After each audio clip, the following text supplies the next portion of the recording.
What's up, guys? Jeff Cavalier, ATHLEAN-X.com. So I've got a quiz here for you today. All right, I want you to tell me which of these two guys, this one right here or this one here, has stronger abs. Now you have to pick one. I'm going to give you a second. Okay, now if you've been watching this channel for any length of time, you probably said, Jeff, I don't know who's got the stronger abs because we wouldn't know unless we actually tested them. It's not the guy necessarily that has the six-pack. Now, even though we here at this channel train guys to be lean, we also predominantly want them to be athletic and strong first and foremost because we train athletes here. And I can guarantee you, I've seen a lot of guys walk in a gym with a great six-pack and be weak as hell. So what I want to help you to do today is get stronger. Get your core to be as strong as possible, regardless of whether you have a six-pack. Your nutrition, that's going to dictate what it looks like ultimately. But you have to make sure you set the foundation first. So here's what I want you to do. I want us to establish some benchmarks. And I know that not all of us have six-packs that are watching this video, but we all ultimately want to have a stronger core because of all the benefits that come along with it. So can you do what I'm going to ask you to do here? Remember, the abs are an anti-muscle group. They want to control motion in all three planes. And if we start right here, we can start to control extension. We don't want to allow our body to overextend, so the abs play a key role in doing that. And by doing this banded barbell rollout, we use this as a benchmark with our athletes to say, how strong are you? Can you actually get out there, hold it for a split second, roll it back in, and actually start to produce reps here? And I want you to be able to do that. If you can't do this right now, it's a good indicator that you need to work more on your ab strength, even if your six-pack is showing at the moment.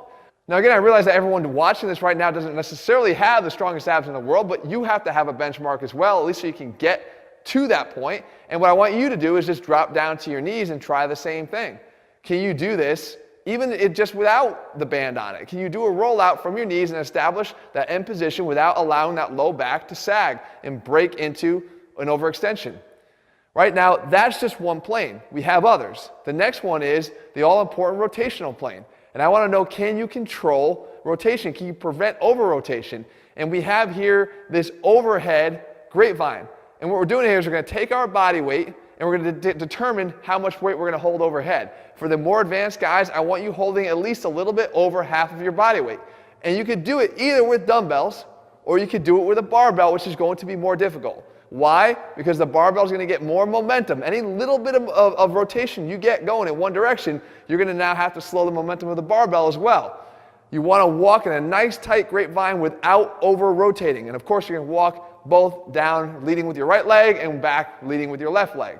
For those beginners, a little bit less than a quarter of your body weight is a good place to start. And I'm talking about combined weight. So if your body weight was 160 pounds, it's 40 pounds or less total in your hand, so obviously 20-pound dumbbells in each hand. Okay, that's the idea. Maybe just a single barbell if you're going to use it for a 45-pound weight.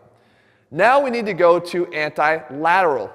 And anti-lateral control can be done here with a single band in a squat rack setup. And what we're going to do here is try to do a leg raise with the band pulling us to one side. Now you're going to want to test both sides, but again, I want our athletes to be able to be able to do reps here with our legs going as straightforward as possible, resisting the pull, both to the side and a little bit back, right? We're going to, even on the way back, we're getting a little bit of that flexion from the abs themselves. So can you do that? And again, beginners, maybe you just have to start with the ability to do a non-swinging hanging leg raise. I actually made a whole video about how to get more control over the hanging leg raise and the hanging knee raise and prevent the swing. I'll actually link that for you guys at the end of this video. So the idea is these are the benchmarks. And again, ultimately, you want to be able to get to the point where you can hold these for time and you can rep these out.